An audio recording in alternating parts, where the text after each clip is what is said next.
And we're live. Welcome, Ryan. Welcome again. Good to see you.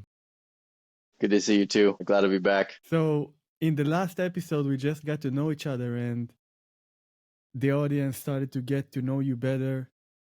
And, I noticed after I watched it, rewatched it, I've seen how much humble you are. Mm. I mean, you're such. I just got to know you that time, and I understood more and more how much experience you have, and I just noticed this humbleness, and I loved it. I really like it. Thanks, man.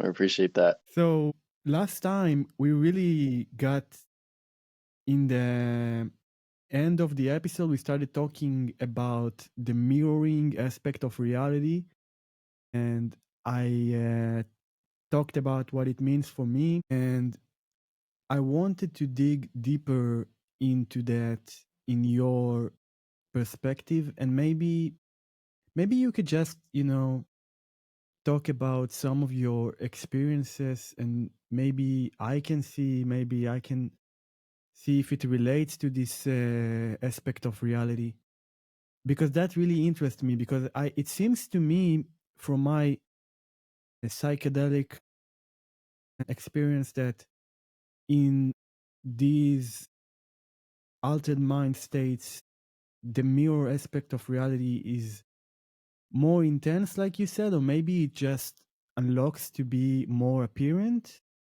Maybe it's more clear to see it, because it seems like the same principles are in motion all the time, but maybe we just see it better in certain times. By the mirroring principle, you mean how what exists in you internally appears in reality or conditions, right? In situations.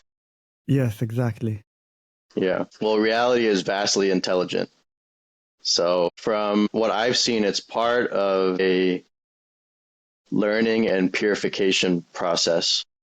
So let's say you came into this incarnation with certain things that you wanted to do or certain experiences that you wanted to have. The intention, those intentions that existed prior to appearing in this like time, space, earth learning system, those will exist as your destiny, combined with karma. So there's things that you did in previous incarnations that get worked through, right? So, Yeah. but if you look at it like a learning simulation, or you look at it like an intelligent, very intelligent teaching process, then it makes sense that there's a mirroring effect, because you're presented directly with things that need to be worked through. So like when you're having a psychedelic experience, or even when you go into a deep meditation retreat, for example, one of the things that people encounter is fear, like intense fear. It's not that that fear is like outside of you coming in. Yeah. The fear is there. It's like your fear of dying. It's your fear of not wanting to let go. It's a result of the holding on that your mind is doing. So the various means or processes that you seemingly encounter or stumble upon, like you meet a random person and then you end up on a meditation retreat and suddenly all of this stuff is coming up. Like that wasn't an accident. This is the thing. The cool thing about our talk is that, and the discussion and back and forth you and I are having, is that we're talking very deeply about this whole thing of synchronicity and orchestration of the lessons, and the intelligence behind the process that is also us, right? Yeah. But that's really it. Like the mirroring effect, people ask themselves this question, like, why do I keep running into this person? Like, why does this kind of dynamic keep repeating and repeating and repeating in my life? Why can't I break this cycle or this pattern? And it's exactly that. I mean, one of the things that I learned in the simulation trainings and the dreams was, in one of them, I appeared as a young man with two brothers and an alcoholic father. And in the simulation, I don't know that I'm dreaming, right? But there's a specific response that the simulation is attempting to get me to choose or elicit, which was, tell your dad you can't be with him anymore. Like you have to go and become your own person. that staying with him and his addiction, his alcoholism is not going to work. So in the dream, I tell this father, is like, hey, I need to leave. I need to go out on my own. Like, this isn't working anymore. And as soon as I said, there's so much like apprehension and trepidation leading up to that. It was very hard to do it in front of these brothers that I thought were mine and this dad that I thought was mine. And then I said the words, the whole simulation breaks.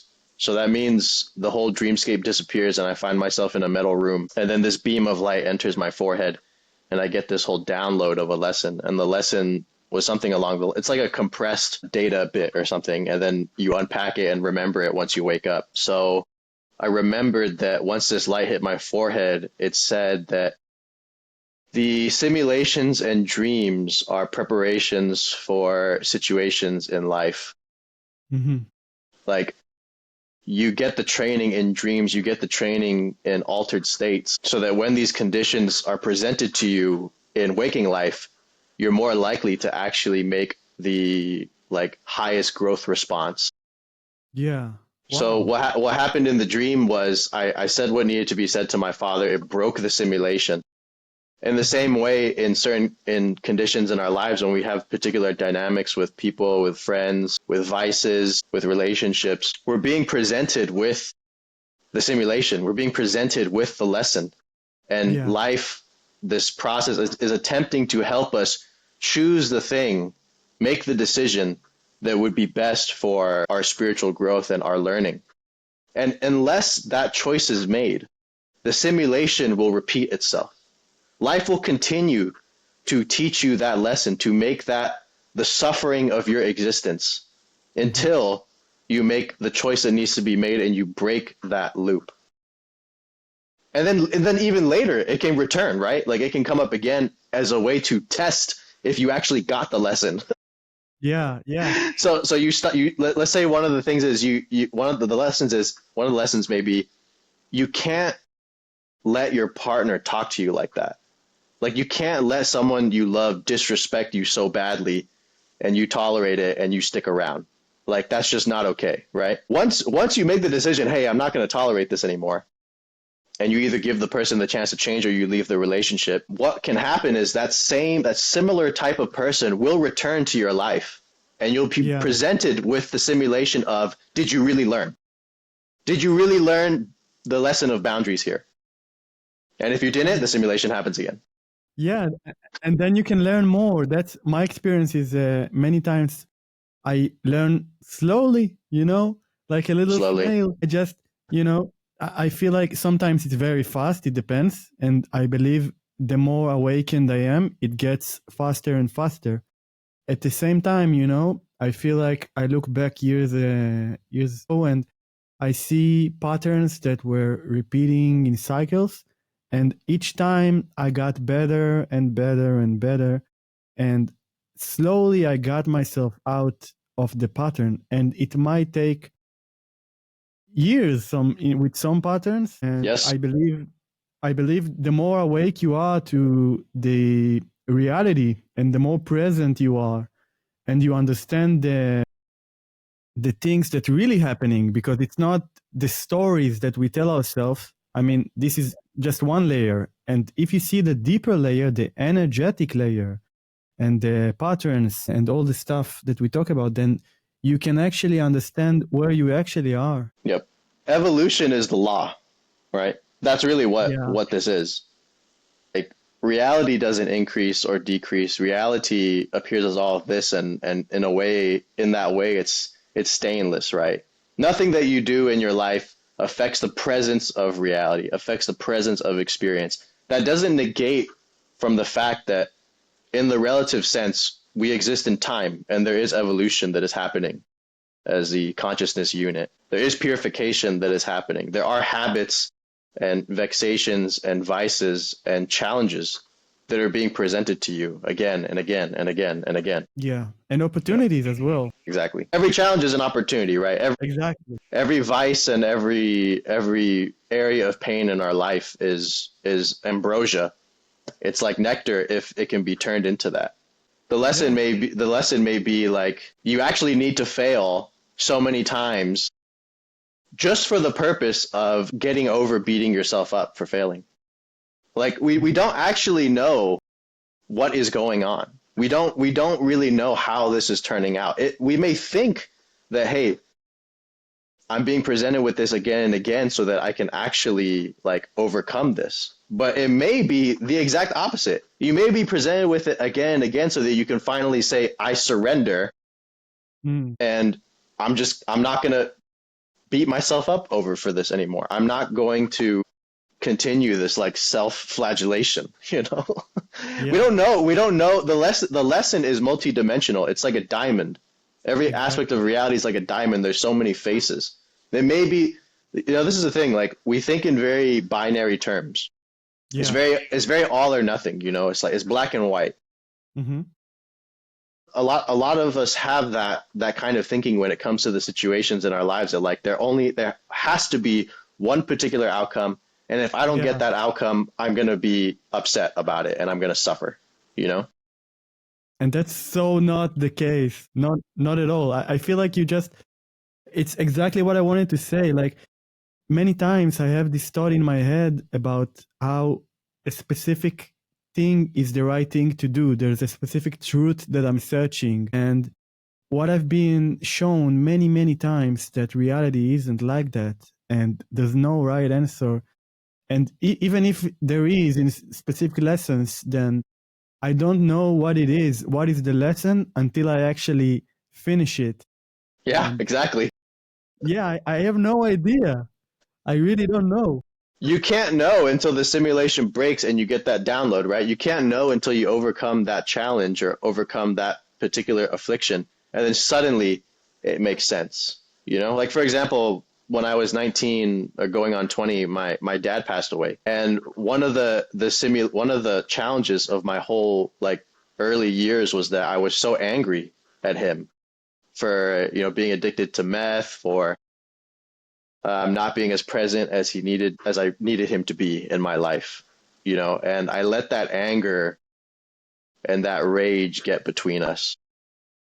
And when he died, life was showing me so clearly that, wow, how pointless was that? I never really considered that any day he could die, Wow. That never crossed my mind. Yeah.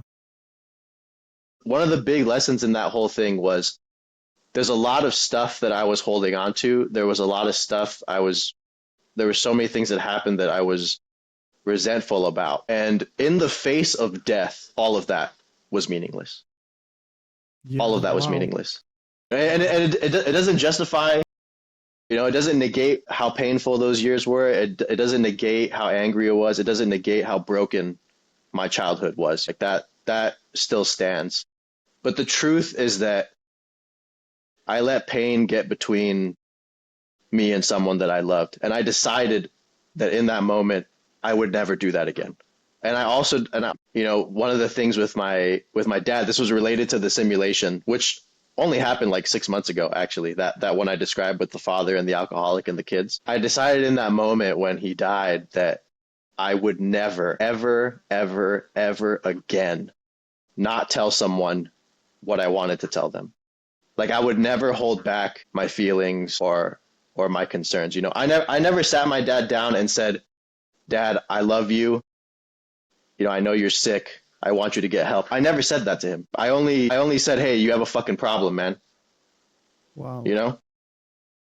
So these really painful things that happen, they are the best teachers. With spirituality, everyone's trying to get away from pain. Everyone's trying to feel better. Yeah. But in that moment, I was supposed to suffer. Mm-hmm. I had to suffer so that I could see the truth. Wow, what a waste of time. You never get those years back. You never get that time back. You never get that life back. You never get that chapter back. You never get that person back. So you have to be careful about what you say and do. Because something could strike, your parent could pass away, and suddenly you're left with the worst pain of all of them, which is regret. Yeah. So yeah, it's like everything you just said. I feel like everyone that just heard it gotta really let it in and really think about it. And I'm gonna think about it as well. Yeah, I have a lot of friends that like they're not on the best terms with their dads, or they're not on the best terms with their parents. And like they're still mad at them for the things that happen. And I get that it's hard to forgive. It took me time to realize that if my dad was able to change, he would have. If he was able to restrain himself, he would have. If he was able to quit taking drugs, he would have, but he couldn't. Mm-hmm. Yeah.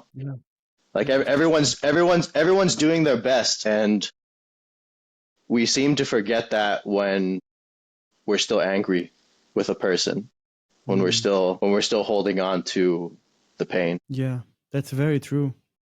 I feel like when you're holding that pain, there's agenda, I call it, that the part in me is projecting. Yes. It could be whatever, him is always like that, is blah blah blah blah. By the way, always when I hear that term always like that, I know that's a part in me that is hurt, because nothing happens always. It's Right. only it's only the part that feels like it's always like something, because he is always in that pain. So yeah, that's a very deep insight, awareness, what you just described. And I feel like it's funny because the synchronization is always happening.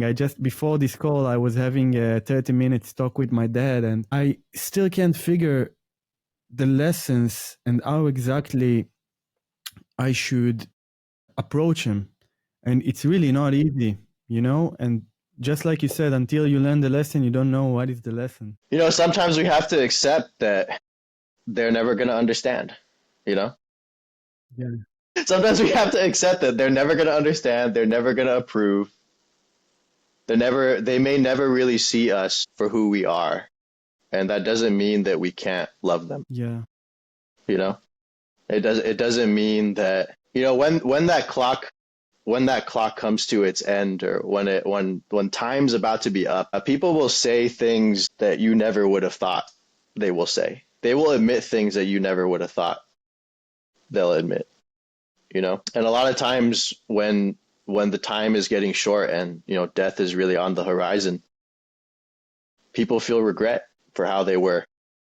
And so, for anyone who's listening that, doesn't have the best relationship with their parents, just try. They're still kids too, in a way, Like I always felt like I was the boy. Like my father had to come and bridge that gap. That was his responsibility, and of course it was. I was just a kid, right? Mm-hmm. But it doesn't negate the truth that, I know so many people that they're mad at their dad for, not being around, and, for being this way and for being that way. And ultimately it only hurts them. Yeah. Ultimately it alienates their heart and makes them rough inside. True. When we're holding that pain, we're in a cage. Yeah, exactly. When the quote from the Bible with the crucifixion, and Jesus is like, "Forgive them, for they do not know what they do." I love it's the same. It's the same way with our parents, and it's the same way with ourselves. Like with our thoughts and feelings that can torture us. Like they don't know what they're doing. Like we don't know what we're doing. If we really knew, we wouldn't do it. That's the thing. If your mom or your dad really could see how much they had hurt you, if they could actually feel what they did to you, do you really think they would keep doing it? Right? Of course not. Yeah. Of course not. Yeah, exactly. That's the thing. Awareness. Exactly. And I feel like it goes in reverse to every side. If I could feel exactly what he or she feels, I would also be more aware, and I would also probably behave differently. And I believe it is possible to get a better grip, a better understanding of how I'm perceived, but that takes a lot of awareness work. And I can't say I completed that. Right. Right. And even after I get a new awareness, it's still like the practice of actually like bringing Doing it something to- about it. yeah. That's the hardest. Honestly, that's the hardest sometimes because I can see that my father, for example, he even admitted to me in specific times how he is unworkable. Even in his own mind, he sees himself unworkable, you know? He says, I'm just like that, you know? I'm just I'm just, you know, aggressive. I'm just like that. I'm just like you can't change me. That's what it is. And accepting it conceptually is easy, but actually accepting it and actually learning how to walk with the unwalkable, I still don't know how to actually do it. You know, I try my best. Like you said, we only do the best we know. Yeah, it doesn't mean you let people abuse you, you know, like you walk out the door when you need to, but real love is letting people be exactly what they are, as they are. You know, like there's a lot of peace that comes to your mind and to your heart when you don't feel like you need to change people anymore. Yeah. When the people in your life, even if they're suffering, even if they're doing things that are, you know, ruining themselves, you have a total acceptance for that. You've tried, you know, you've already said, dude, that this is not gonna turn out well for you. You know, this is gonna end your life. Yeah. This will ruin everything. This will take everything away from you. And they keep doing it. What can you do, you know? You've already said it 3 times. You just got to open your heart and be like, you know what? When it all hits the fan and you're in the hospital, I'll be there because I love you. That's all you can do. You know, one of the big lessons too from losing my dad was the lesson of acceptance, the lesson that you can't save everybody, nor are you supposed to. Yeah. You can't change everybody, nor are you supposed to. Mm-hmm. Very You have true. you have to respect their path through time. You have to honor that because they're divinity too. It's not all about you. It's not all about what you want. It's not about your feelings. And the best you can do is learn to be more unconditional with your love and your presence. Best you can do. Yeah, exactly. I couldn't put it any better way.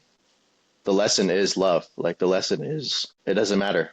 You know, I had a story when I was 10.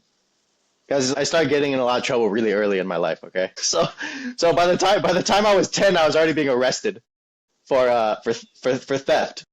Gosh. Yeah, and my dad. I remember my dad came to pick me up from like I was caught stealing some kind of like little toy or something. And I remember the officer. He made it seem like a lot worse than it was, just so that I would never do it again. You know, like he kept me in that room for a freaking hour. You know, handcuffed. You know, everything. I'm just like this 10-year-old kid. He really wanted to like scare the bad out of me. You know, yeah. And then when my dad showed up, and then of course the guy just like released me. You know, he just let me go. And when I got home. And my dad took me home, and like the whole drive, he didn't say a word. And he took me to my room, and I thought he was like just gonna disown me. He never beat me or anything, but I thought he was gonna disown me. Wow. And he said to me, "Did you think that I wasn't gonna love you anymore?" Wow. And that was exactly what I was thinking the whole car ride. You know, I was so scared of that. Yeah, and he got down on one knee, and he had this big beard and these like I'd never seen eyes so bright and green in my life, you know? And he always smelled like Marlboro Reds, like cigarettes were always coming off his breath. And he looked at me and he said, "Son, I'll always love you no matter what you do." And he gave me a hug. And then he told me, "But you're grounded till further notice." What? What did he He said you're grounded till further notice. Like you can't go out, you can't go play with your friends, you can't play video games. And he gave me a hug, and that was the first moment in my life I experienced unconditional love and compassion and forgiveness. He was the first bodhisattva of my life, you know? And yeah, like because of my anger and my rage in the later years, it's not that I never stopped loving him, you know, I never stopped loving my dad, but the pain can get in the way of your love, and the pain can get in the way of seeing things clearly, and the pain can get in the way of saying what needs to be said and doing what needs to be done, and the pain can get in the way of forgiving. Yeah. So that's something to consider. If people look at their lives and they're like, why am I still so miserable despite everything? I have a lot of money, I have all the things that I wanted to get, but I'm still miserable. All you have to do is look and see how much resentment you still have inside. Resentment for yourself, resentment for other people, resentment for things that happen. You regret this, you regret that. You hate yourself and you wonder why you're miserable. You drink every freaking day and you wonder why you're miserable. Like, come on, You can't stop going to the club and you wonder why you're miserable. You're broken, That's it. I got a little bit emotional. I did too. Yeah, that story. Yeah. Later when I was like, I don't know, 14 or something, my dad, he pulled me outside. He'd always do this thing where he was like, son, come into my office. And it'd just be like 2 chairs outside. It's like, there's like no office, just open space, They come into my office, son. And he sit me down, he'd give me a lesson. And he said, son, there's only 2 kinds of people in this world. People who serve themselves and people who serve others. We might not be able to single-handedly change the world, but we can change the world for one person. And that's enough. That's more than enough. That's a lot. Yeah, exactly. And then he said, what kind of person do you want to be? So he taught me things like that. Yeah. It sounds like he was a profound teacher. I believe that one of the first teachers that we are introduced to is our parents. And Absolutely. you definitely want to be better at the craft than your teacher. So if you get better than him, that's no surprise, because the universe delivered you the best teacher it could ever deliver for you, tailor-made for you. And if you became better at the craft, I mean, well done. Yeah, well done. Well done, yeah. At the same time, it's only logical that you'll be better than your teacher at the craft, because your teacher brought you to his height, and then you Yes. can go and climb from there. And That's right. yeah, this conversation, it really didn't go like I imagined, but I love it. And it just it becomes more clear to me how, in the end of the day, everything that really matters is the relationships we have with ourselves and the environment, which I call other selves. That's right. So this is all there is. So it doesn't really matter. I don't want to really, I really like the esoteric stuff, and I like to talk about psychedelics and OBEs and NDEs and whatever, like, I don't mind, like aliens, whatever you want. I love that. Yeah. Same here. Yeah, I love it. At the same time, in the end of the day, doesn't matter where you look, in the dreamscape or in the real life or in the club or whatever, everywhere you look, it's still the relationship with ourselves that matters. Yep. And Napoleon Hill said, if at the end of your life you still have 5 friends, you won. Wow. If you still have 5 friends that came to your deathbed, you won. It's like, it's really not. And don't get me wrong, it's important. Like, it's good to have success. It's good to be your best in different areas. It's good to do the things you feel driven to do and to contribute to the world and to have the things that you really want to have in your heart. That's all fine. Yeah. But you could lose all of that, and it doesn't even compare to losing someone that you love. Doesn't even touch it, think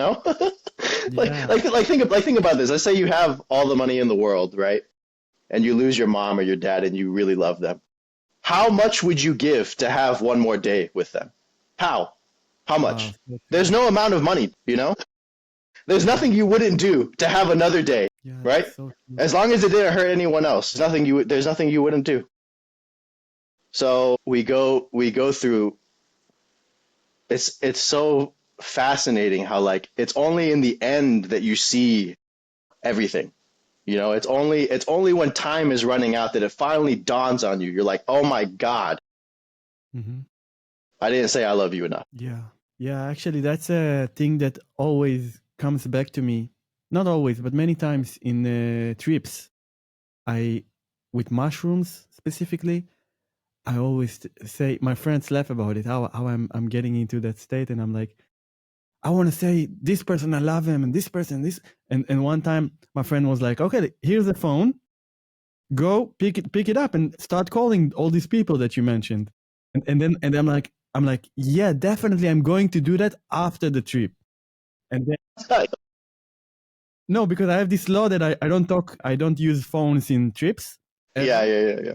And that was okay. But then after the trip, he comes to me and he's like, okay, here's the phone again. So I'm like, you know what? It seems very easy back then, but I don't know.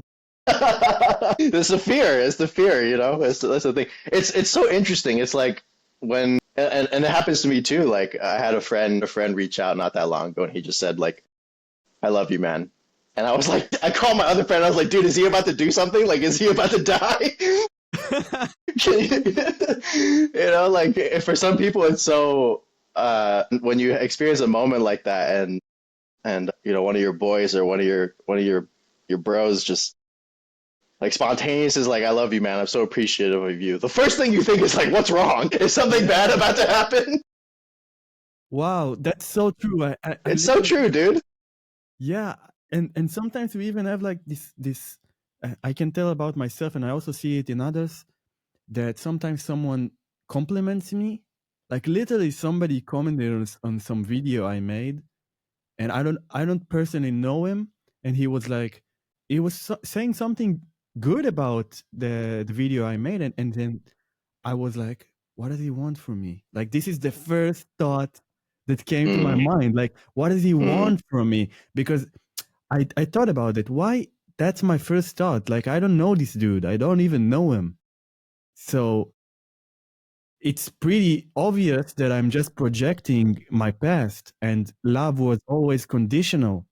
So again, I'm thinking, what does he want from me? Because that's what I know, the conditional love. But maybe he just wanted to say, yo, I love what you do. That's beautiful. And he wants Exactly. that. And I know that because I also do that stuff to people. Sometimes I'm in this mood and I'm just like talking with strangers on the street and I'm saying compliments. You know, I can stop a dude and be like, yo, you're beautiful. You're stunning. You're the star of the movie. You know, say like, Oh yeah, stupid shit like that.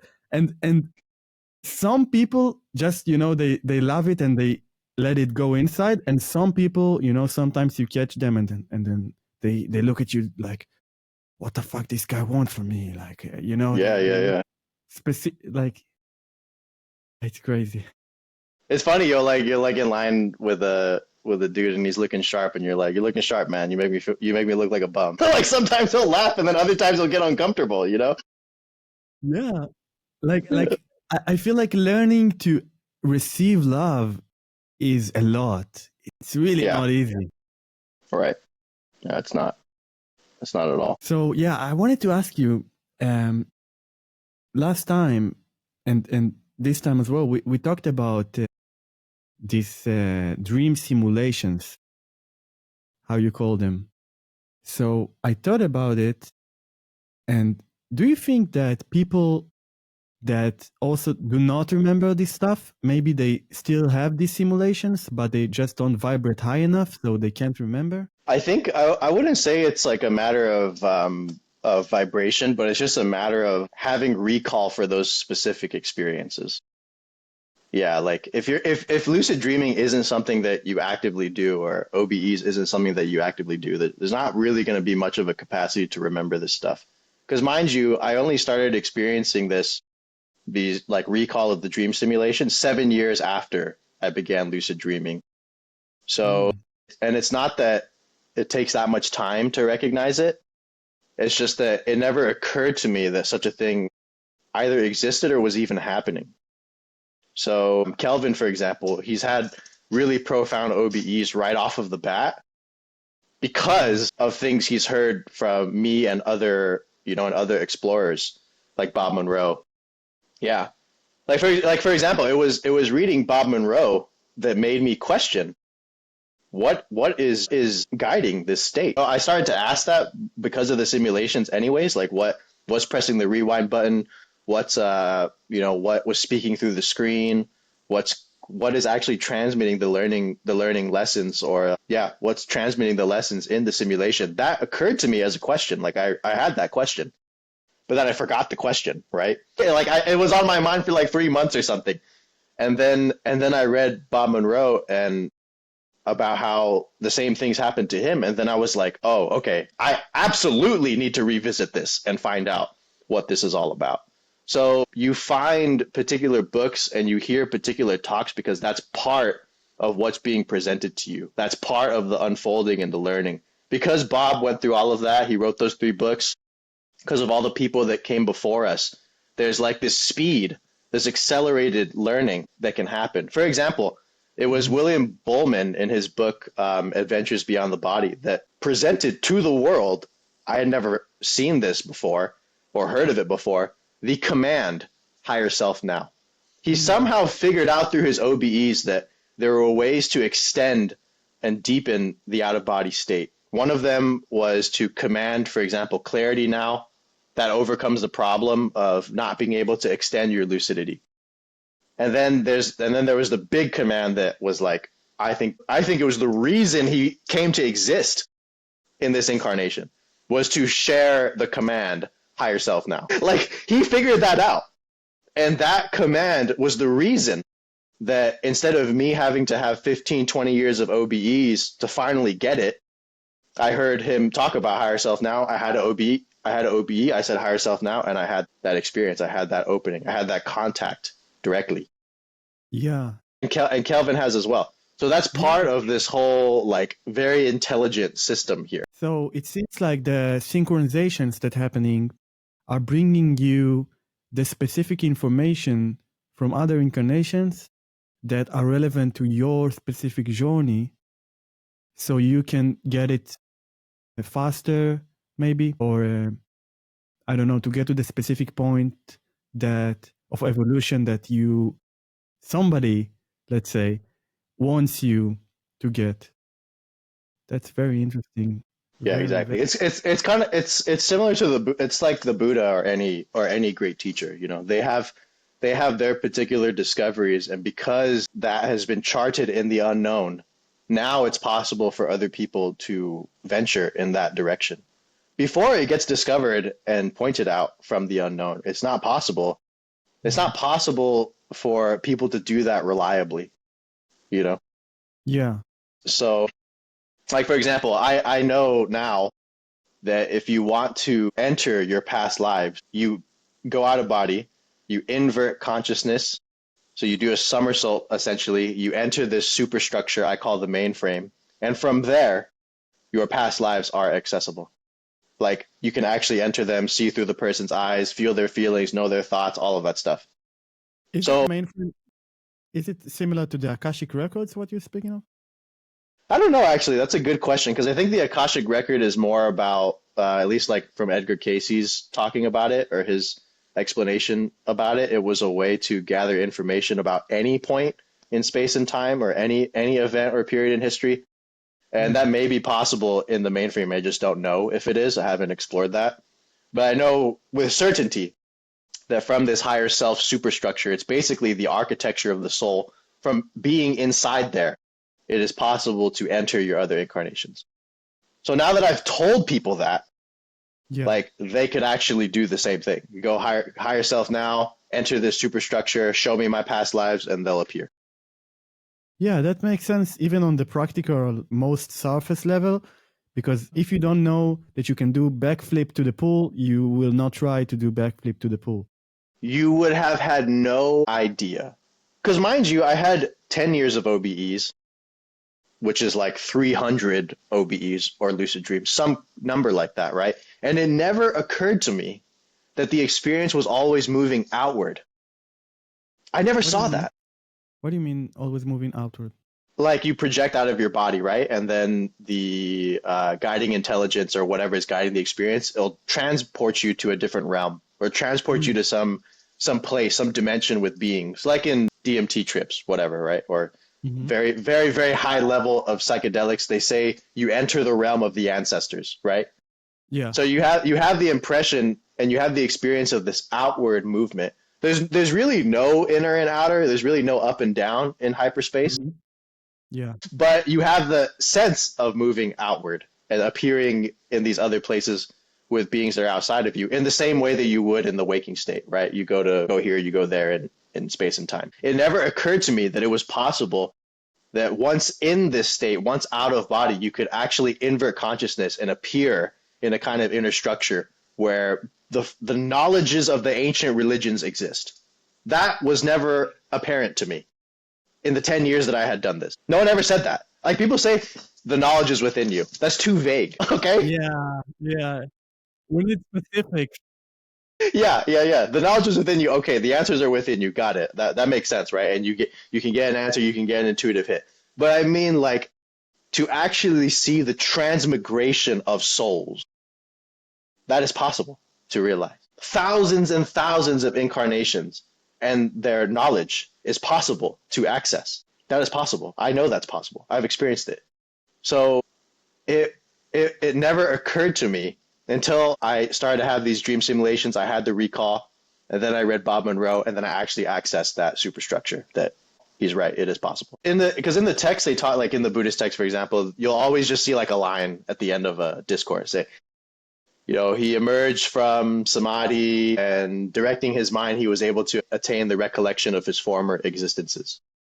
And that's it. That's all it says. There's no experiential description of what that knowledge is like, how it arises, how it's structured. It does. That's not there. It was too general.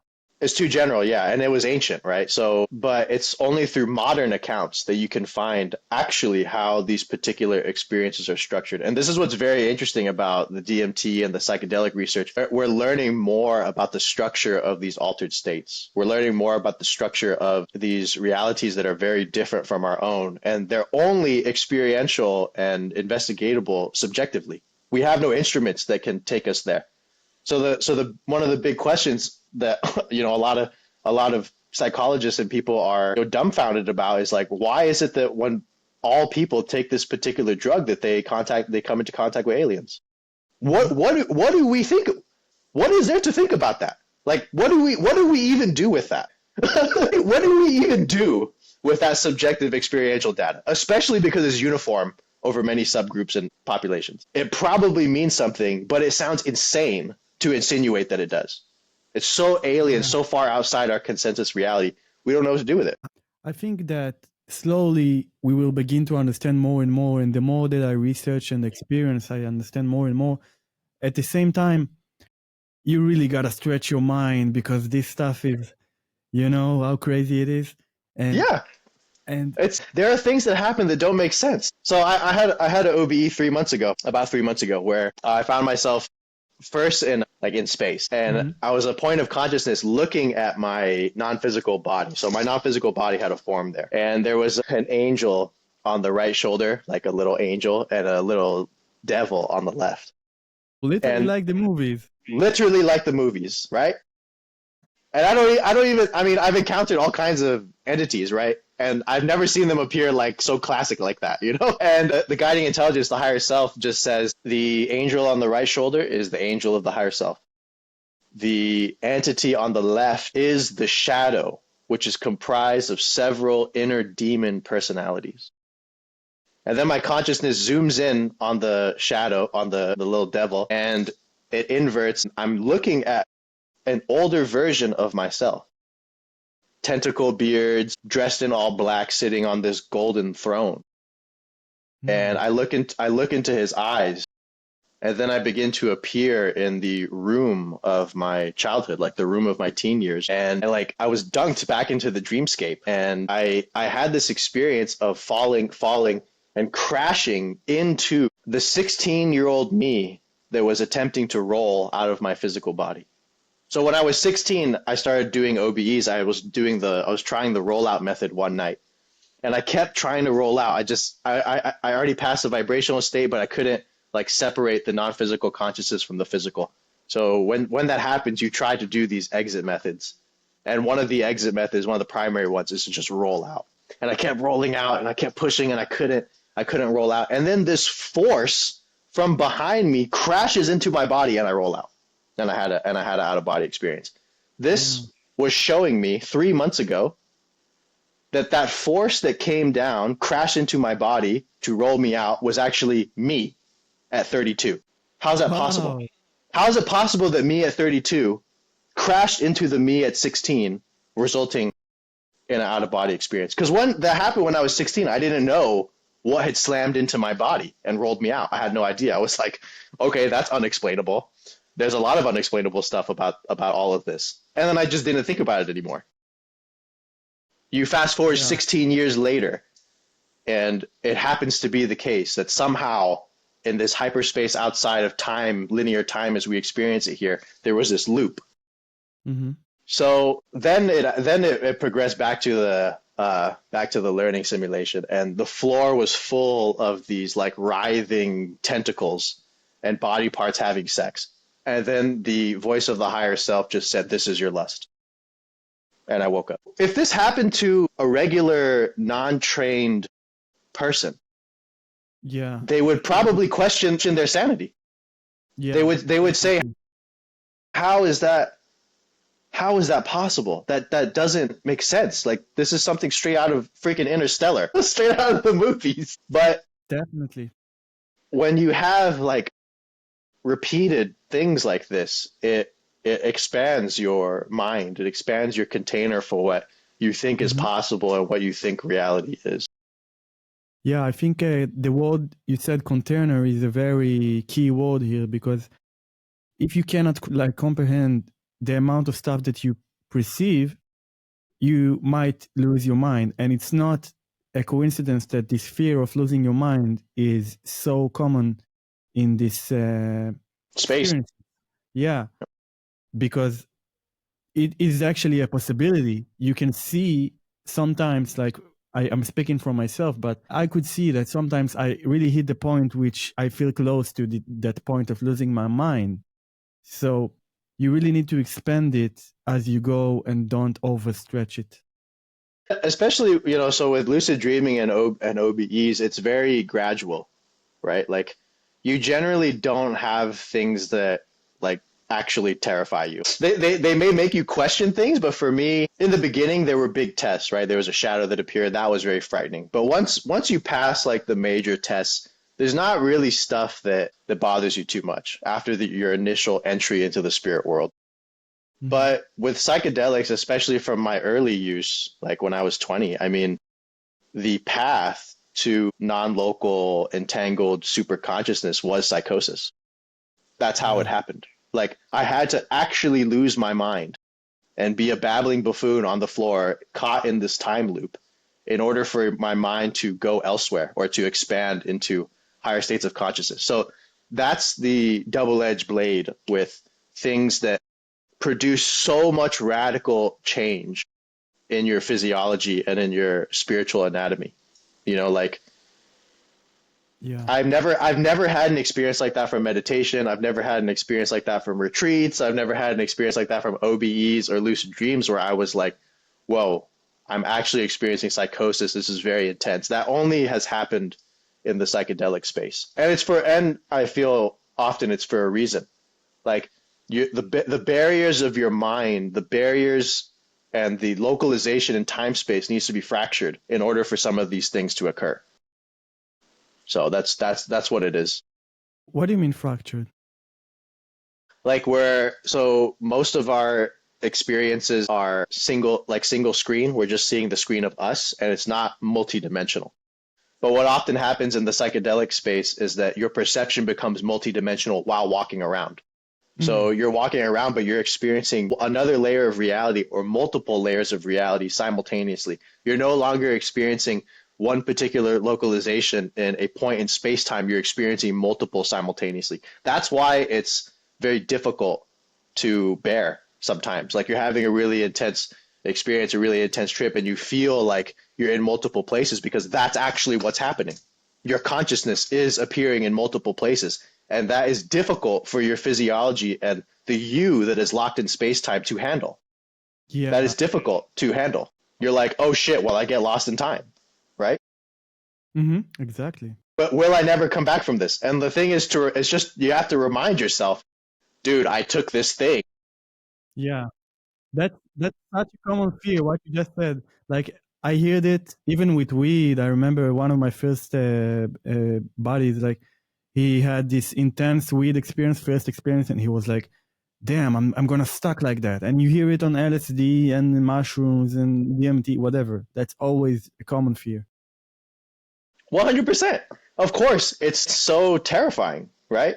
It's so terrifying. And now that your mind is not operating in linear time, you don't yet have the capacity to handle psychosis, right? Like that's something that has to get developed. That's something that the shamans work through, right? Yeah. Like Exactly. like when you're going through it and you're saying, "Hey, I'm losing my shit. I'm going crazy." They're just like calming you down, and everyone knows that this is going to pass in about 3 hours or 2. But in your mind, you're like in eternal suffering. Exactly. Like I went over the edge. I've gone too far. You know, you just have to remind yourself, "Hey, I took whatever I took." You know, that's why the setting is important. That's why having people to support you is important, and that's why having like sitters is important, because when people have an episode like this, you do need someone to remind you, hey, you know, you're in this space, you're gonna be fine. I think it's more than just a reminder. It's also like the energy that the person brings, the containment, the presence. Yes, 100%. The presence. That's right. Because you notice this. There's a difference between the like a very seasoned shaman who's done a lot of training and has done a lot of work in this area versus like some guy who's just doing it in an apartment in the city who doesn't have all of that training. The guy with the training has the blessing of the lineage. He has the blessings of the ancestors. That's why he can speak the power into the medicine and why he can tell you like everything's going to be okay. And then you're like, okay, sir. Like he's different. He's fundamentally different. You know, she or he is fundamentally different in that space. So it's an important thing to know and consider. Yeah, I agree 100%. I feel like, you know, I love plant medicine and stuff, but you gotta understand and respect, in my perspective, that the shamans has so much experience and heritage. So you really can't acquire that in normal settings, even if you're tripping a lot. And I do like to trip, and I do it for years. And I have some experience, but at the same time, if you read a book about shaman work, like inner work with shamanism and stuff like that, you can see they know to do stuff like with soul fragments and epic stuff that I really have no idea how to even start, you know, how to even like, I just don't know where to start, you know? Yeah. There are certain things that you can only learn being in these states, really. Exactly. Yeah, there are many things that you can only learn by being in these interdimensional pathways yourself. Like you can't learn them from a book. Exactly. Yeah, they have to be experiential. Yeah, definitely. Yeah, so we're hours in, and I completely forgot to look at my notes, so fuck the notes. And wow, I'm just thinking what's the most interesting right now. Maybe you can speak a little bit. How do you see the OBE as a tool? Like, do you even look about it as a tool? And if you do, what is the benefit of that tool? Like, if somebody listens and is very, very curious, and maybe is even feeling some calling, what would you say to somebody like that? I'd say it depends what angle you're coming at it from. So, for example, it serves the function in non-duality, right? So, non-duality teachings from whatever tradition they're in, they're about the recognition of the absolute. They're about the recognition of reality, not necessarily the awakening of these kinds of powers or these interdimensional travels or exploring and discovering any of this stuff, right? They really just point at looking at the mind, looking at experience, investigating experience, and awakening or enlightenment occurring as a result of that. What is useful about OBEs in relation to that is that you find and you discover irreversibly that no matter how far you go down the rabbit hole, no matter how profound a consciousness becomes, or no matter how differently configured reality appears as, it's fundamentally reality. Like you see that you never have an experience outside of experience. You never have an experience outside of consciousness. There is no reality outside of reality. There's just reality. That's what you discover through OBEs, and that's what's very useful for non-duality. Because with non-duality, we can still have the sense that at some point we'll experience some kind of thing called enlightenment, or very, very deep enlightenment, and then we'll experience like reality 2.0. That's not what happens. There is no reality 2.0. It's thoroughly reality. Yeah. So in reality, an experience, the particular characteristics or configuration of what this is appearing as changes. Like it can change from the waking state. How this appears is different from the waking state than it is in the dream state. The dream state is different from how it appears in the mainframe. The mainframe is different from how it appears in the formless realms. The formless realms are different from how reality appears in non-local quantum superimposed consciousness, right? Those are all reality. Yeah. Like, no matter how it appears, you find that fundamentally it's reality. That is a seismic realization. When it becomes clear that no matter what happens, no matter what state is arising, every single state, every single experience, the only thing that is uniform about them is the immediacy and the presence of reality, of experience. It may look different, it may appear different, but nonetheless, there's the presence of reality, the presence of experience. So that's how it's useful in regards to non-duality. How it's useful in regards to the relative, or how it's useful in regards to anything outside of that, is that a lot of us want to find what it is that we're supposed to do. We have this sense that like we're supposed to do something, but we don't know what that is. We have the sense that we're being guided, or that there's a hand, or that there's something that's orchestrating the events of our lives, but we don't know what it is. We call it presence, we call it God, we call it angels, we call it this, we call it that. But the profound thing about the out-of-body experience and about that whole vein of exploration is that you can find out what is guiding your life. That is immense, right? And so from what I hear, is it's not just about what is guiding, it's also about getting better guidance, maybe, or more direct, more. Yeah, it's about clarifying. It's also possible to clarify and increase your capacity to receive that guidance. The guidance is often coming through dreams. Like that's one of the big places it shows up. But because you don't have recall of your dreams, you don't remember what is being revealed to you.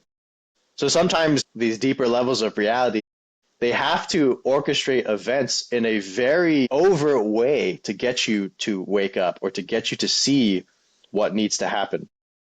It's almost like if you were outside of time and there's you in time, and you're like trying to get this message to you that's in time through dreams, through meditations, but he doesn't remember the dreams, he doesn't remember the meditations.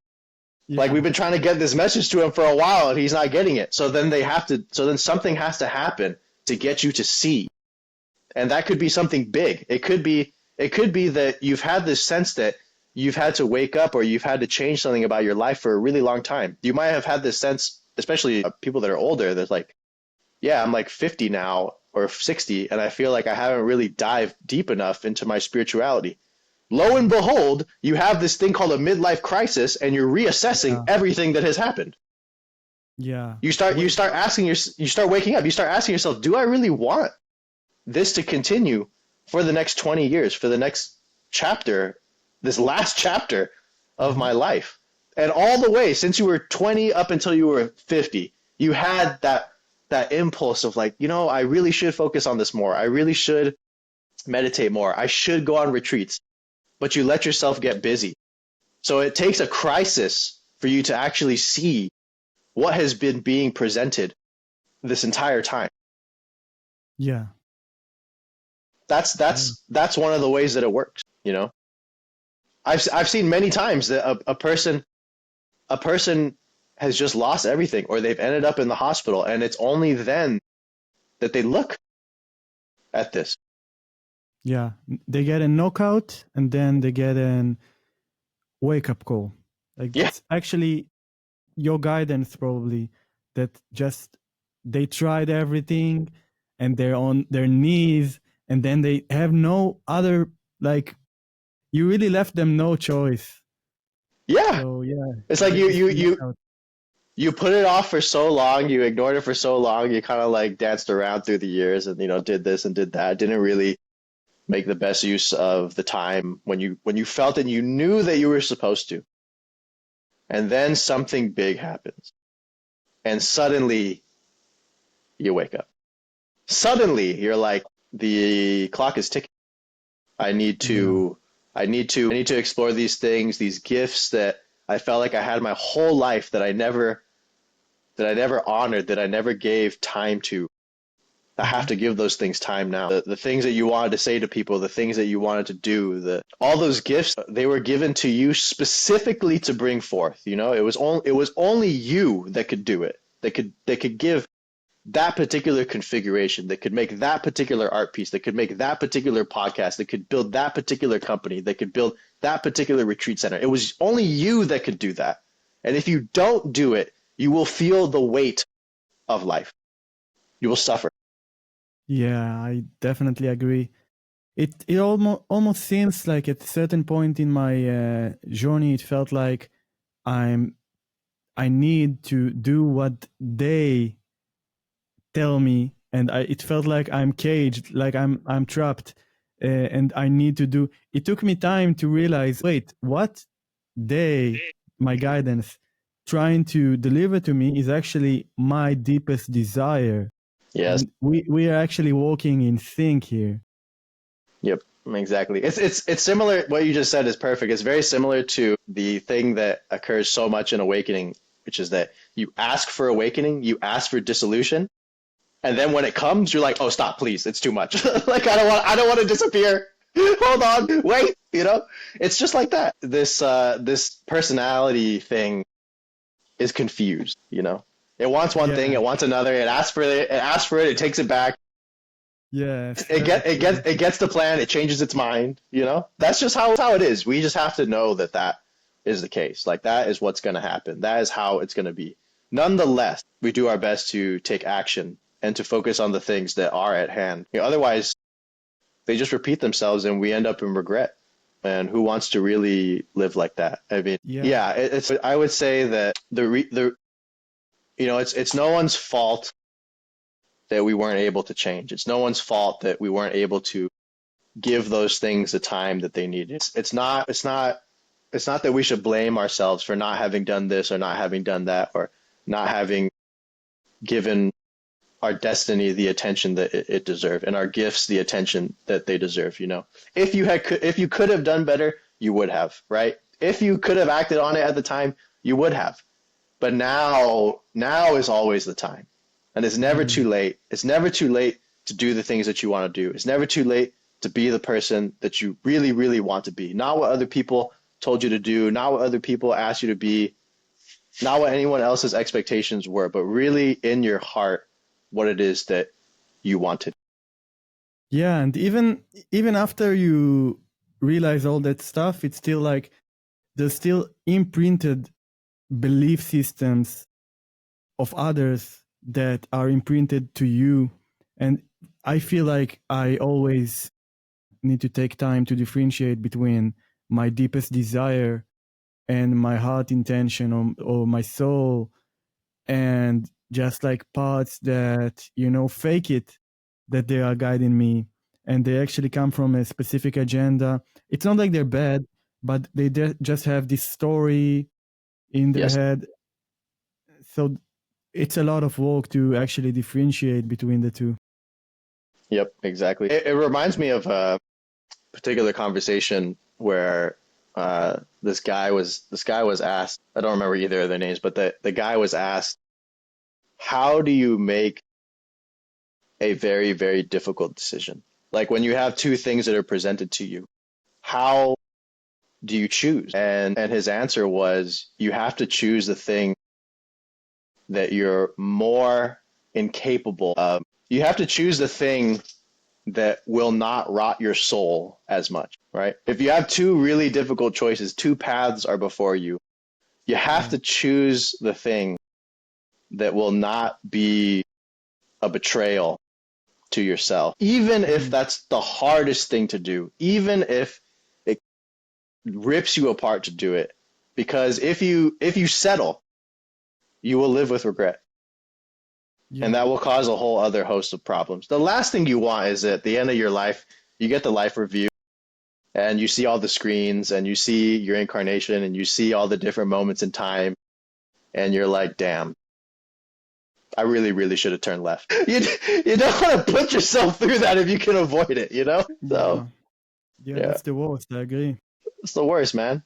That's the worst. Time is such a precious thing, you know. I had just a couple days ago, I don't smoke weed anymore, but I had a day with a couple people and they offered me and I was like, okay. And, you know, I said no 1,000 times already, but I don't know. I just went with it and I had a couple hours playing Xbox and, you know, having fun with them. And then I went back to my regular life, you know, back to my mission. And the guidance that I received that day, it was wild. It's like for the ego, for the personal, you know, the identity, it looks like, okay, I just played Xbox a few hours, but for the soul, it doesn't seem like that at all. It's like I got the very harsh messages of like, you need to remember that your time is limited. It's extremely limited, and we didn't like that's how I feel. I don't know, but we didn't put you here in order to do that. That's not the thing you're meant to do. So focus. And you know, I had this meditation that I do once in a while. Sometimes I feel called to do this meditation. It's called the death meditation. It's very extreme. I don't necessarily recommend it to everybody, but Right. yeah, because it's very extreme, and there's even someone, I think the BBC published some girl that suicide, like killed herself after doing things exactly that meditation. So Wow.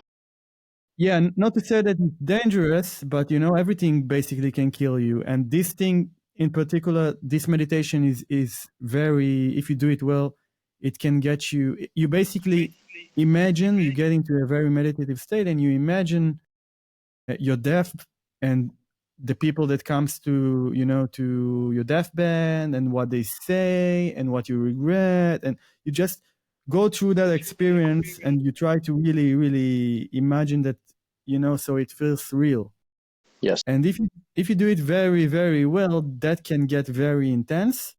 And the idea of the meditation is to, after you do it, you like becoming more connected to your purpose and what's actually matters. And then you come and say, all the people that you love, that you actually love them, and you try to treat them better and whatever, you know, you change the things that needs to be changed.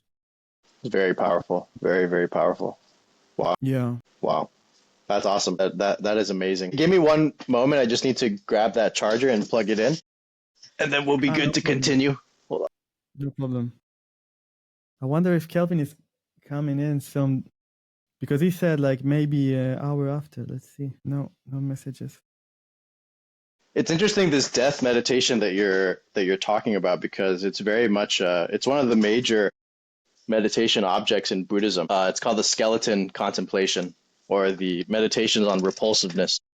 So really, yeah, it doesn't include the life review that you mentioned, but I can easily see how that would come out of it, right? Because the meditation is to visualize yourself as a skeleton burning on the funeral pyre. right? And that's one of the ways to release attachment to the physical body. So it has its functions in the Buddhist system, but I can easily see how this meditation you're mentioning as well is very powerful. I did something called, it was about, I think I did, maybe it was like 6 or 7 months ago. It was called the Vision of Judgment.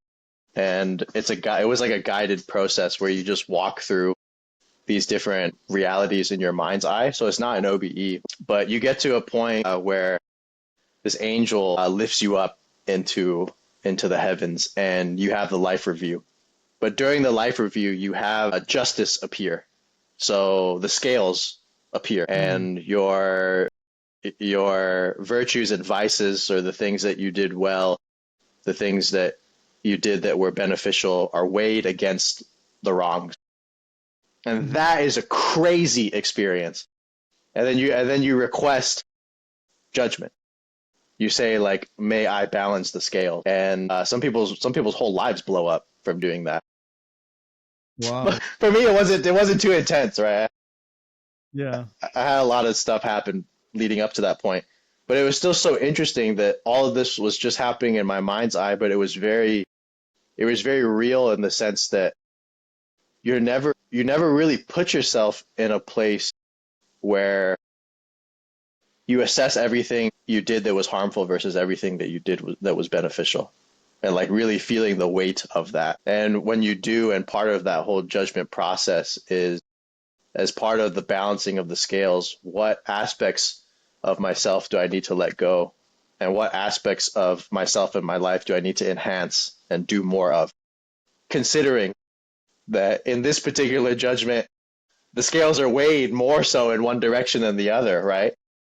So, yeah, that was a profound exercise, and what you shared about that was really awesome, man. I'm gonna do that. That's a really cool meditation. I mean, Yeah. Marcus Aurelius mentioned that you should always keep death in mind. It clarifies, right? Yeah. It clarifies. This guy wrote a couple books about meditation, so he probably knows something. Yeah, actually, it made me think about all this conversation about the mind's eye and this type of meditations. I feel like in the spiritual world, society, I don't know how to call it, people often, it seems like we almost, myself included, we almost like give ranks to different types of States, meditations, yes. states. Yeah, And we do. it's pretty funny because, for example, like I learned a bit about soul fragments, like I talked about earlier, and there's actually methods to do that same stuff without the shamanic work, without the visuals, without all of that. Like maybe there's also an option for visuals for some people sometimes, but that's not even a must apparently, because some people don't even have this visual Imaginative faculty, right? Yeah, exactly. Visually imaginative. That's right. Yeah, exactly. Some people don't have it so strongly or at all, maybe. So what I'm basically saying is probably we don't like. It's pretty obvious after this introduction. Like we don't really need to rank things like that because we don't always see the changes that actually occur in the moment and how they. Like if we could see all the energetic realm aspect of reality, maybe then we can rank, okay, that's more useful than that. But the ranking, I'm just saying, maybe I'm not against the ranking, but maybe the ranking is wrong, you know?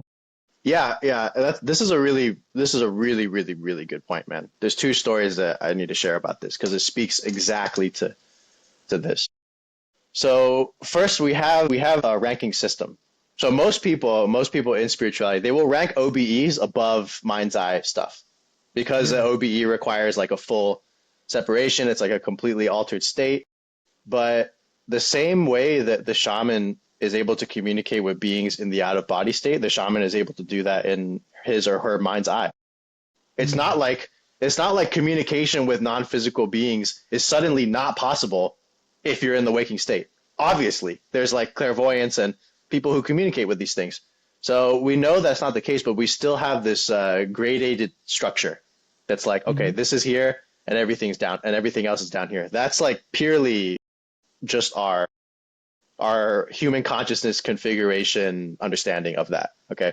So here's an important thing about whatever experiences we have, whether they're in the waking state in our mind's eye or whether they're in OBEs. There's often a leap to make conclusions about what happened. Our conceptual mind attempts to interpret or understand what happened. And we really need to differentiate between exactly what happened and what we think happened, right? There's a difference between the raw data. There's a difference between what you perceived in that state, what appeared in the mind's eye, what occurred, and what you think that means, or what you think that was pointing to. And I have the story to describe just this because I made the exact mistake of mixing up the two. So I had an OBE once where this non-physical guy showed up and his hand extended into the room. And so I reached for it and then he pulled me out of body. It pulled me out of body. And there was this scene of like walking past houses. So whatever dimension I was in, it was different than here.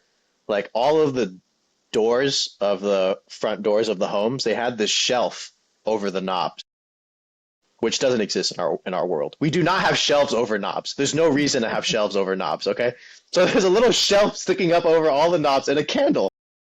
And so that gave me the sign. I was like, okay, wherever this is definitely not like the normal reality that I'm in. And then the next thing I see is this wall, and these words start to be spelled on the wall by an invisible hand or an invisible something. And the words spelled out blue death. And then I woke up and I thought, oh my God, I'm going to suffer from something called blue death. I don't know what that is. This was many years ago, right? I woke up thinking, hey, there's this thing called blue death and it's probably on the horizon for me.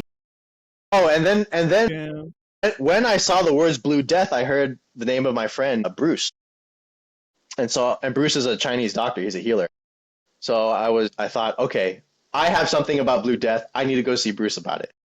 So I go and I see Bruce and I tell him about this weird OB. I'm like, hey man, I had this weird OB and I saw the words blue death and I heard your name. So I thought it was time to come to you and get checked out. And he feels my pulse. He checks me out. He does all of his diagnostic stuff that is normal in traditional Chinese medicine. And he's like, yeah, you don't have any problems. I mean, you could lose weight, but that's about it. So this is before COVID, by the way. So then Bruce goes to China. It's like two months before the whole outbreak. He goes to China and I get a message from his fiance that he's in the hospital from a respiratory infection. And she was there when I told him this story, right, about the OBE. That he's in the hospital. His breathing is arrested from a respiratory infection. And if the CO2 in his blood continues to rise, he will die of blue death. It had nothing to do with me. Zero. So there's a difference between the psychic data. There's a difference between what happens and what you think that means. And the meaning that you give to it. Yeah. We have to remember that meaning is always inferred. We don't know what anything means. Right? Yeah. Yeah. Yeah.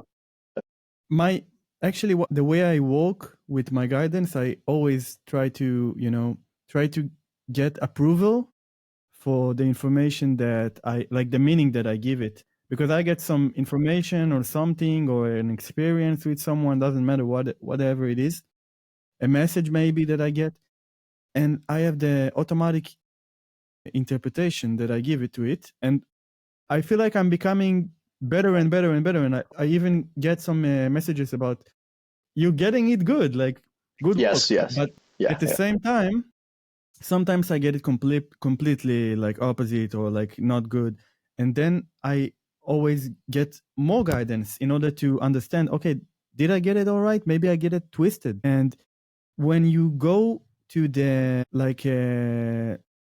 serious messages like in your story, or maybe I have a similar like story, like very different, but similar in the idea, where I had this intense trip and I got intense realizations, and I got all the wrong meanings for the realizations, because the pure awareness is pure awareness. That's just information. But the meaning that I gave to it was so bad, it made me lose wanting to live, like the desire to be in existence.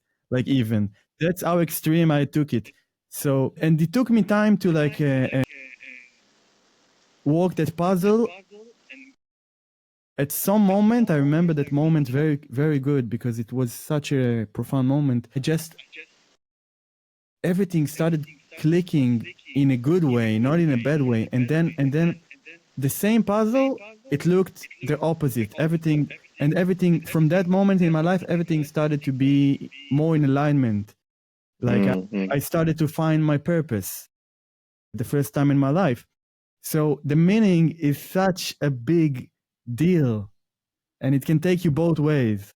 My friend that went to China, the meaning was, yo, this is gonna happen. I couldn't see that at the time.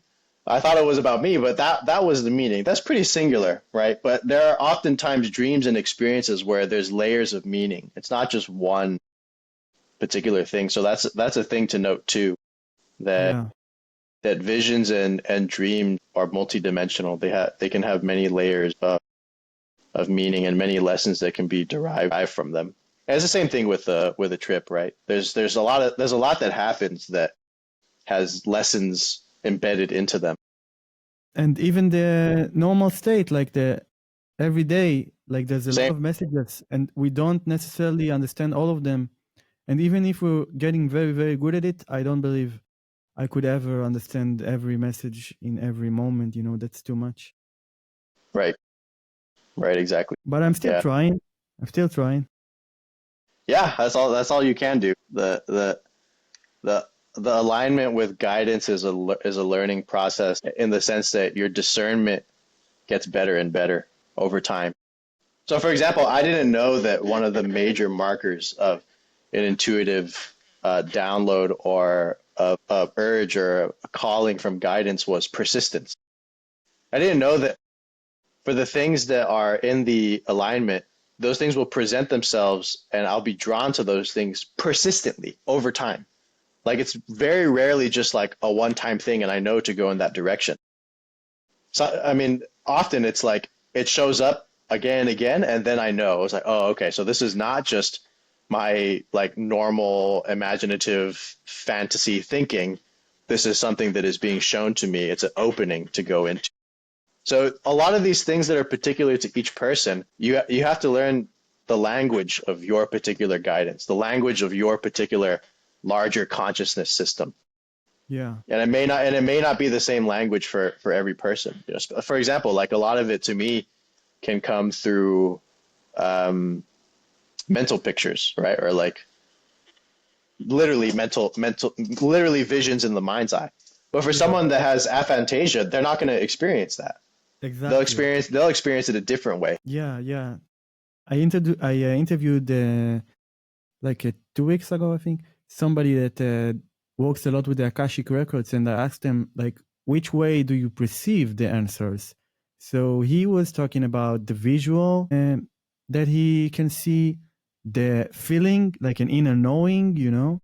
Mm-hmm. And there's a few, I don't remember, but it's kind of the same for everything you do. It's not just, I feel like the Akashic record is just like a specific vibrations maybe that you connect with, maybe a specific like a TV show, you know, like a radio station, and you can perceive in so many ways. So if we're just getting more present and like, you know, like try to be the most aware that we could, suddenly we hear, and there's also a key thing, I think, that to approve more and be less like suspicious about it. Like if I feel like there's a message over there, probably there's a message over there. Like try to see. Like for example, you started this podcast with speaking about your experience, the specific experience you had with the alcoholic dad, and in the last episode you also talked a little bit about it, and I was like, okay,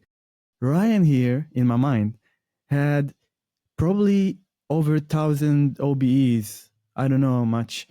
And he specifically talked with me about this one twice. And I feel like I'm having similar, a lesson how to handle my dad. So it was just after I talked with him. Wow. Yeah, so Wow. I can see there's a thing that is relevant to me specifically, but if I wouldn't give value to it and I would be like, oh, that's just like coincidence. Yeah, but there's no random. Random is just something that we cannot explain because we don't understand why it happens. 100%. Yeah, it's one thing to notice a sign and be aware of them. It's another to do something about them.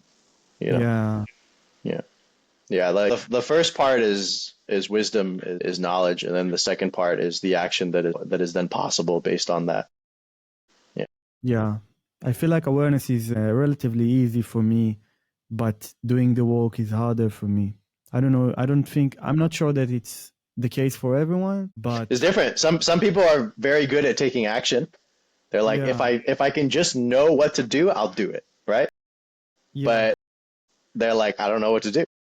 Yeah, that's the thing. Like every person's configuration is different. Some people are better. Some people are more sensitive. They're more perceptive, but they're less able to act quickly or efficiently. And other people, they're like rocks. Like they have no sensitivity, but they're willing to just like, get bulldozed through a wall. Yeah. Very true. I'm still curious about I asked you about the vibration thing. Maybe some people can't remember their dreams and how did you call it? Dream? Dream recall? No, this place where they teach you the training system. Dream simulations. Yeah, exactly. So Yeah. I think to myself, maybe because my teacher says that we cannot, some people cannot remember dreams because their normal day vibrant, like the vibrations that they're in are too low to remember the high vibrations, because the dream state is higher in the vibration. And it seems like she's right because when I'm actually vibrating higher, I remember more dreams. Right. And maybe it also connects to why weed makes you forget all your dreams usually. So I thought to myself, maybe that also is the case with OBEs, and maybe that's also the case with the dream simulations. I'm just curious about your take. Yeah, it has to do with the clarity of your consciousness and your capacity to have that specific kind of recall. So, for example, you could have how an OBE is experiences that once you wake up physically, you remember the out of body experience. So, memory is very fascinating. If you don't remember that something happened, as far as you're concerned, it literally didn't happen. And that's exactly how OBEs and dreams are processed. You can have a whole night of OBEs, but if at the moment you wake up you have the amnesia or you forget them, it's as if they didn't happen. That really is the case. So by higher vibration, if you mean that means you have more clarity or you're in like a higher more enlightenment. And you're in more and you're in more alignment, then it's more likely that you'll recall it. The reason that I don't necessarily like using that particular term is that there are people with very, very low vibration that are extremely psychic and can remember this stuff. Like there are people that actually have negative intentions and they can use OBE or astral projection to do things that are not in alignment, but they remember all of those experiences. Interesting. So, yeah. So like for example, there's shamans. If you've been in the shamanistic space, you'll often at some point hear about a black magician or a bad shaman, right? So that shaman has recall of this stuff, but they still have negative intentions. So as far as negative and positive intentions, their vibration would be very, very low, But they have the skill and the aptitude to remember these altered consciousness states and navigate them. I thought that these people have less success than the white psychics or magician, whatever you call it. Like, for example, I look at the practical Kabbalah, and I know that also like cults, like, I don't know, all these, I don't remember the names, Illuminati kind of groups, they use the same stuff, the same knowledge. Exactly. but in a bad way. And I also know that the CIA did this thing with Monroe, but I don't know, from what I heard, they didn't have the same success. Well, I think because the agents that went through the Gateway program they probably had no prior training. Like the CIA, the researchers just wanted to see like what the heck is this whole thing about, and are there any espionage applications if there is something here, right? So, but like if we look at Kabbalah and that left hand and the right hand path, right? With the left hand in that system, I think it's called Kliphof or something like that. And it's called like the other, the Sitra Atra. That's referring to like the dark side, right?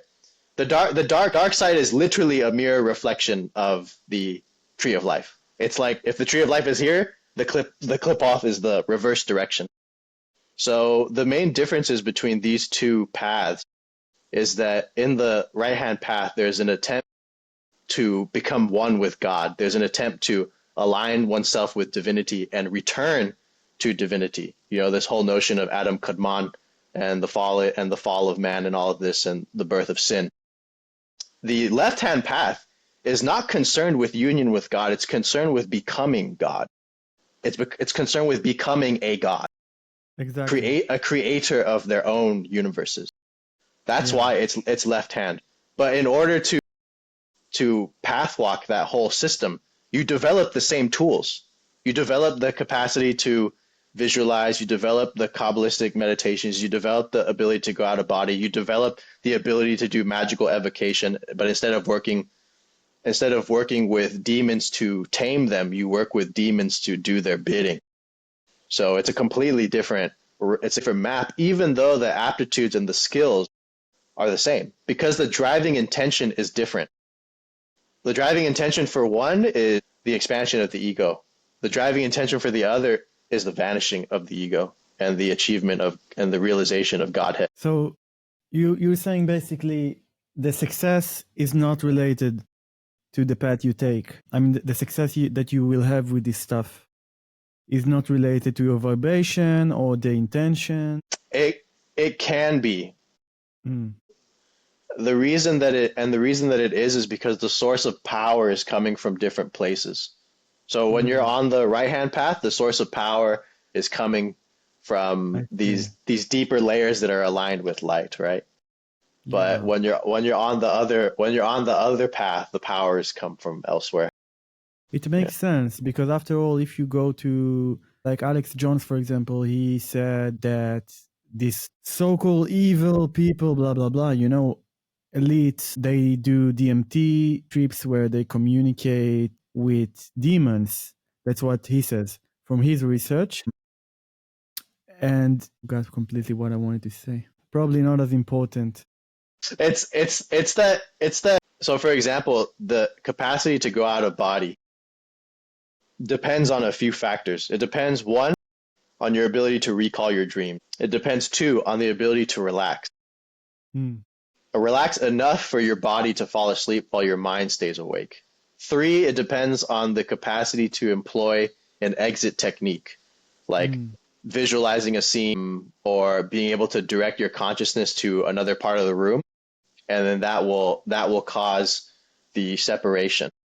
Which of those three things has anything to do with morality or ethics or love? You see what I mean? Yeah, like, and then once you're out of body, the only thing that needs to be done to extend that state is to deepen your sensitivity in that reality and then improve your recall. So none of those things have anything to do with God or with angels or with higher values, right?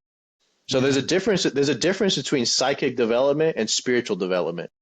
Spiritual development is awakening. Spiritual development is becoming a more loving person. Spiritual development is working on your lessons. Spiritual development is helping people.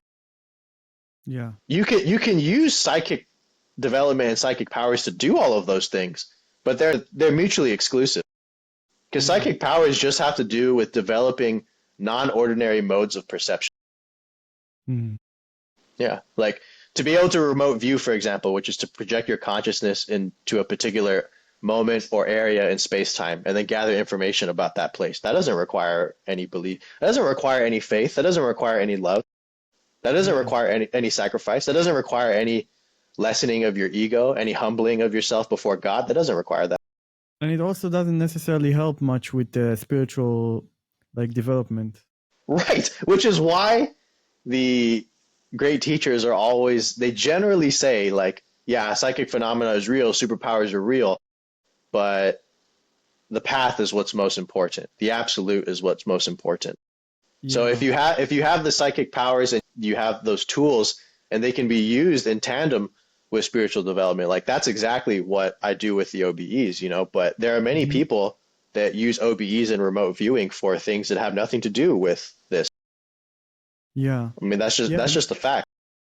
You can find a way to mix the two, I believe. Like you talked about remote viewing. I had this experience with mushrooms where I don't know how it just happened to me. I just started seeing stuff outside my room, like outside my apartment, which was random, and I don't know why, and it made no sense why I need to see it. But at the same time, before that, saw a specific scenario with a girl that I talked to previously. Just when the trip started, I was on the street and I talked with that girl, and then we talked a few minutes, and then she was like, "Okay, I have a date," which was odd, and I went tripping my life, and then I saw that the date, because I felt some bad feeling that she quote unquote rejected me. At the same time, what probably they wanted to show me with that remote view experience is that, well, here's the date. Do you want to be that guy? Because he suffers, and you can see it just by the mimics of his face and whatever, just by the looks of it. So what I'm saying is you can use probably any psychic ability. I don't know how you use like the stuff that you move stuff with your mind, and there's a lot of stuff that I hear about, really odd stuff. Psychokinesis. Yeah. Yeah, and floating. I don't know how do you use that, but probably you can use that. I mean, the first thought that I had, that if I could do something like that, I would probably show it to people that are super like don't believe, Skeptical. Yeah, yeah. Yeah. I know a guy like that. I had a mentor. His name was Joe Gallenberger. I actually interviewed him on my old podcast. His interview is still on my YouTube channel, and he's demonstrated psychokinesis at Duke University and at many places, influencing random number generators, making bulbs light up with his mind. And he does this thing called the Inner Vegas Intensive or something, and he gets a bunch of people to go to Vegas, and they all use psychokinesis to win a bunch of money. And this guy's like very, very good at what he does. I mean, he wins a lot of money. He'll be playing craps and he'll roll like the hand that he wants like 9 times in a row. So and I've met people that have gone to his workshops, and they've been like, yeah, he's like a black belt in this sort of thing. And despite all of that, he's gone to Duke University. He's demonstrated it. People are still going to say it's nonsense and it's not real. There's always going to be skeptics, right? But when you do the thing yourself, you check it off the list. Like when you have an OBE yourself, and then you have many OBEs yourself, you check it off the list. This is one of the good things that I learned from the guy who wrote Astral Dynamics. His name was Robert Bruce. He talked about how there's really this limitation of belief systems. So there are things that we believe that we haven't directly experienced at all, that we have convictions about.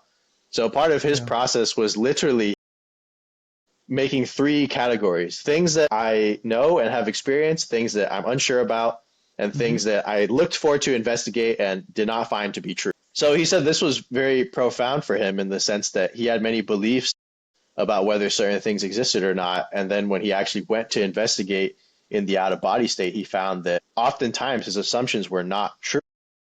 Mm-hmm.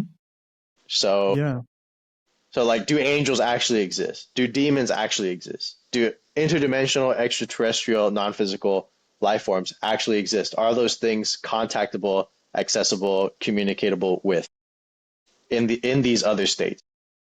The good thing about OBE is that you don't have to leave that up to faith. Yeah, You don't have to I take hate the Kabbalah's word for it. You don't have to take the Buddha's word for it. You don't have to take anyone else's word for it. You can go and see how this is for you. Yeah, I believe that's the best method. And I also tend to believe that this is something that we're being asked to do right now in a mass scale. Not everybody, because like you said, so many people are skeptical even about the little things, and even if they'll see probably somebody float, they'll probably find a way to deny it. So that's okay. That's their path. But I see a grand awakening right now, a beautiful grand awakening. And just the fact, somebody messaged me today and told me, I can't believe the podcasts that you do are online for free, and stuff like I do and stuff like you do. And the amount of information that people like us spread, and other people are actually, because we don't do it, like we wouldn't do it if nobody would listen, but people actually care Right. about this stuff. People actually want to know. They actually want to perceive and explore. I love that. This stuff changes people's lives. I mean that's why I do it. That's why I've always done it. Spirituality for many people is the closest thing in their heart. It is the thing that matters most. It is the thing that they can't talk to other people about. If a person's having a spiritual awakening and they're going through all this and it's not something that's accepted in the context or the container of the people that they know and the circles that they're in, they don't talk about it. Yeah. They basically live as a hermit, and they keep this spiritual life and their spiritual interest secret Mm. until they're willing to talk about it or meet other people that are interested in the same thing. But these experiences are often so profound that they become the centerpiece of a person's life. Like when you have a big opening on a psychedelic, when you go on a meditation retreat, when you have a near death experience, it changes everything. You Yeah. never see things the same way. Even if you have the same habits, you get upset about the same things, you do the same nonsense, like you don't see life the same way anymore. It used to just be about X, Y, and Z. And Mhm. now, like, it's difficult to even take those things seriously the way that you used to. That's the power of this kind of transformation and why, your work and everything that you're doing is so important. It's reaching people, and it's a way to really actually raise the consciousness and the vibration of this whole network that we're all plugged into here. It's not an accident that you feel drawn to do this. It's not an accident that someone reached out to you and was like, "Hey, your podcast is incredible. Please keep going." Those aren't accidents. You too, Ryan. Thank you very much. And we touched so much. It's almost 2 hours, and we touched so much. I don't want to overdo it. I Yeah, feel we're good. like I feel like the messages in this podcast, I need to see it again. I will probably see it a couple times. And it's I'm gonna watch it myself. I'm gonna watch it myself because I forget half of the stuff that I say. So it's always profound to re-listen to it. yeah. And I feel like even if you take one thing from this conversation, it can change everything for you.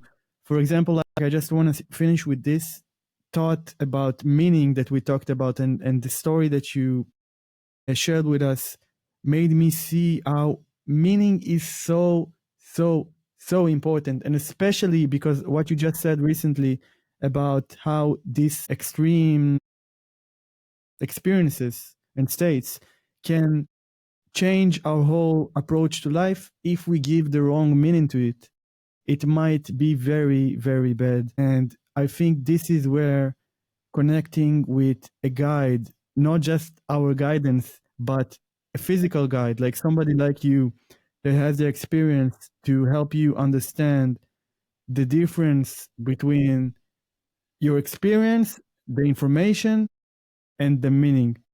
Yeah, And I feel like this is the time for people to connect more and don't have these hermits. Like maybe you need to, and that's okay. And I did that as well, and I believe you as well. But I hope that people will have less hermetism, less like being alone in the path, unless it's very needed, and get together more. Yeah, like we can end it with this. The Buddha was asked by his attendant. His attendant Ananda asked him, "Venerable Sir, it is said that right friendship is only half of the holy life. Is that true?" And the Buddha's response was, "No, Ananda. Right friendship is the entirety of the holy life. Is the entirety of the Sangha. The reason being is that it's your spiritual friends and your spiritual teachers and mentors that check you, right? When you're like spinning off and all this stuff and you're making up all this meaning that's coming out of nowhere.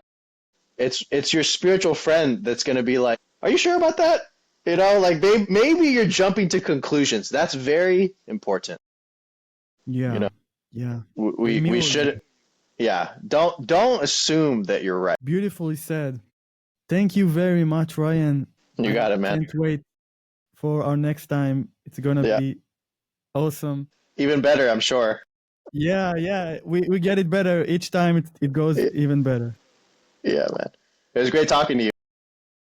Have a great night. Yeah, take care, Yuval.